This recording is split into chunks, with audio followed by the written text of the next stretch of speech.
Hello, Guardians and Assassins. How are we all doing today? I hope everybody's doing fine. So, just to get started, I'm just letting you guys know that I'm having a little bit to drink, so... Oof, I got the vodka, Cuba got the cranberry juice, now it's time to get loose! So today we're going to talk about stats, but not just stats, we're also going to talk about some mods that make your Guardian actually a little bit better. So, if you guys are tired of having other Guardians think that, kind of like this...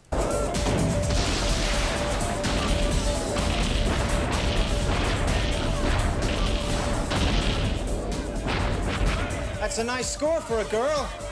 Then that means this is the correct video for you. And that way, you know, you can go ahead and you can start feeling like... against all your other opponents. Now guys, if you look in the screen here, we have the recovery node at 7, we have resilience at 5, and mobility at 3. These numbers can change to a maximum of 10, but not all at the same time. See, when they talk about certain tiers of gear, they're actually looking at all those numbers combined. Now if you see here guys, I'm going into my headpiece here that has something to increase resilience by 1 point, which is what you see in the lower right hand corner, and it's something to increase recovery by 1 point. So obviously I went with the recovery. We'll discuss why in a little bit. Now, every single piece of armor has that. Weapons do not have this perk. Now, as you can see, I'm going through and I'm attempting to change all of my stats to where the baseline of what I want is I want resilience at 4 or above, but then I want recovery as high as I can get it. Now, the reason for that is because recovery will get you back into the fight a lot quicker. Resilience is how much health and how much damage your Guardian can take. Now, at 4 resilience, you have roughly 200 health. Now, this is the maximum that you can get for a Guardian, but is not the maximum for a damage modifier. So, therefore, if your resilience is higher than 4, that's awesome. If I could have a perfect Guardian, I'd be at 0, 10, 10. 0 for mobility, 10 for resilience, and 10 for recovery. I'd just be an absolute monster. Now guys, now that we know what we're basically looking for in every Guardian, no matter what class, let me explain to you a little bit about how these are classified. You'll see this later on in the video as well. All hunters can reach the mobility of 10. Warlocks and Titans cannot. Now, on the same note, Warlocks can hit recovery 10, but just like before, Hunters and Titans cannot. Now, for a Titan, that's right. He can actually be the only class that can actually hit 10 resilience. Now, that's current of us right now. So, if they change this a little bit later, you know what? I'll be extremely ecstatic, and I will post another video about that, about any changes that you guys see. Now, guys, as you see me moving around all of the statistics there in the background, I end up with some pretty good numbers before I jump off of my, my hunter here. These are the mods that you guys will be placing in the gear. Now, these mods, certain ones are directly for, like, affecting your weapon, but they go into your armor piece. Go figure. So, the ones that you guys should be shooting for are anything with recovery or anything with at least a little bit of resilience. There's your recovery mod. Keep in mind, guys, only certain classes can have max recovery. So, if you can find a recovery mod, yeah, that's gold. Hang on to it. So, as you see right here, I have resilience blocked out. So, I'm going to change this into recovery, and you guys will watch my stats change here. It became a 3, 4, 8, which is absolutely wonderful. It's getting closer and closer to our goal. Don't get me wrong, I sacrificed a little bit of resilience, but that's okay, because I didn't drop below 4. So, technically, my hunter right now, it's ready to go into Crucible and just murder people, which is absolutely what we're looking to do. I mean, come on, who wants to go in the Crucible just to lose a bunch of times? You know, unless you're trying to make a clip. Well, you know, not everybody's a streamer, not everybody's a YouTuber, but I'm telling you this right now. I'm pretty sure everybody goes into Crucible to try to win.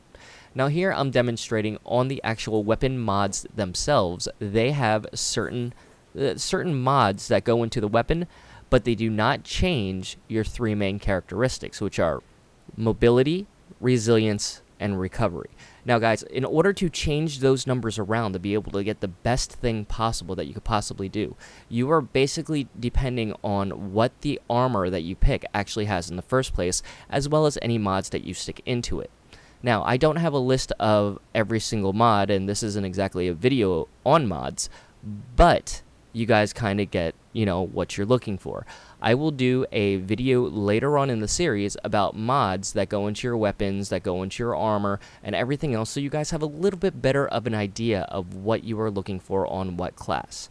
Now, let's take a break for a second, because New Monarchy won the faction rally. That's right, guys, New Monarchy. So let's take a look at this auto rifle. Let's go get this thing.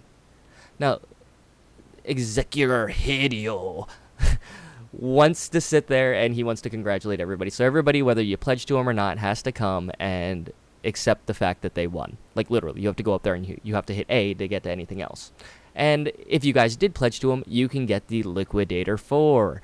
Now, on the other hand, if you didn't pledge to them, that same Liquidator 4, instead of costing 1,000 Glimmer, you're looking at 500,000 Glimmer for a weapon. That's extremely excessive. Guys, also in the background, if you guys didn't notice here, apparently they didn't change anything with it, which is good, but you can actually still turn in tokens after the fact if you were still missing, you know, like a little bit of armor or whatever, to where you can actually pick up different pieces that you need, you know what I mean, that you're missing out of the set. If you didn't get it while while your faction rally's going on, that's fine. You know what? Pick them up afterwards. Whatever. If you don't care about who wins because you have 3 different classes like I do, and you want to sit there and you want to make sure you get that weapon, well, guess it really doesn't matter, does it? Because you have 3 different classes, and all 3 of them can pledge to different factions. See, guys, now this is the Liquidator 4. This is the prize weapon. Let's take a look at this thing a little bit. So far, it has high impact reserves, which are rounds at the end of the magazine deal more damage. Now, all you Destiny 1 guys out there, this is glass half full right here in its newest Destiny 2 form. Absolutely wonderful perk, and you know what? In Destiny 1, you absolutely melted people. This also has ricochet rounds, you guys can read it, increases stability, slightly increases range, which, you know, that's always nice, but the stability is good too. We also have appended mag, which increases the magazine size from 32 to 36. So yeah, you actually go up 4 rounds. It's actually a lot better than it was, you know, on the Antelope D, you know, going up round-wise. And there's also alloy magazine, which faster reloads when the magazine is empty. Well, that's wonderful because when the magazine's empty, you don't really have a choice. You got to reload. Now, we also have the GA Post Sight, which increases handling speed, greatly increases handling speed, and slightly increases range. The SD Thermal, which increases range. And then we have our last sight down there, the LC Range Sight. It gives greatly increased range and decreases handling speed. I mean, look at that range on that auto rifle there in the lower right, man. That's insane. Come on, this is an auto rifle. Let's not get sniper here. So this also has the benefit of being a high impact frame, meaning slower firing weapon does higher damage as weapons more accurate when stationary and aiming down sights. So, you know, guys, that's all great and all, but we're going to have to see how this puppy works. I mean, that you're going to have to wait till the end of the video for, though. So, let's get back to the topic. We took a little bit, you know, we did our break. So, for my Titan here, I'm kind of looking for the numbers that we said before.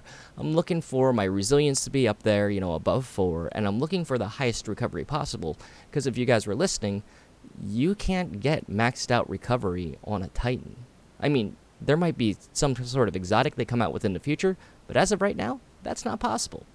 On every piece of gear that you see here, you have 2 different nodes where you can actually switch around the stats and the effect of it. Every single time you see roughly 1/3 of that bar move, you are dealing with 1 number on, you know, your ability stat. such as mobility, you know, resilience, stuff like that. Either way, you were actually dealing with one solid number there, which is absolutely wonderful. So, with that being said, why don't we go ahead and move on to our next subclass, which should be our Warlock. That's right, guys. The Warlock is the only one that can hit 10 recovery, the most sacred of all stats.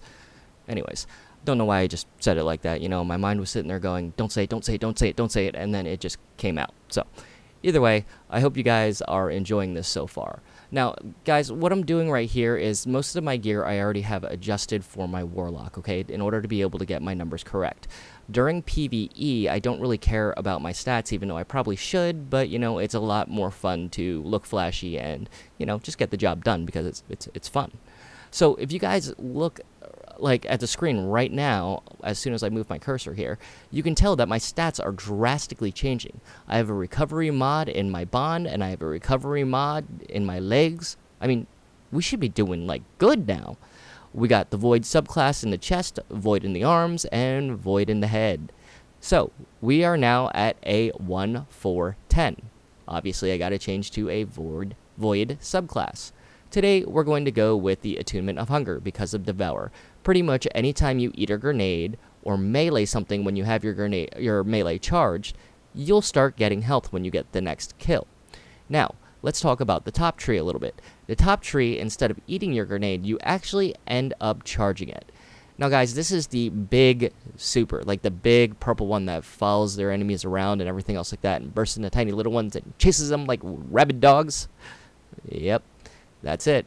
And normally I would use Blink for PvP, but we're not going to be going into PvP today. We are going to be going down to the EDZ to actually have fun with our new toy that we just got from Executor Hideo. Well, guys, I've been messing around with this for a little bit of time now on the EDZ, and, you know what? Yo, kind of feel like God. With that being said, alright guys, if you liked the video, go ahead, give it a like, and, you know, if you guys got something to say or want to talk about something, go ahead, put it down in the comment section. I'll respond, we'll have a nice little conversation, you know, see what we can get going on. So, if you guys don't want to miss a video, go ahead and hit that subscribe button, and if you guys want to be notified every single time I put out new content, go ahead and click that little bell next to the subscribe button. So, as always, Guardians and Assassins, have a good day, and I will see you in the next video.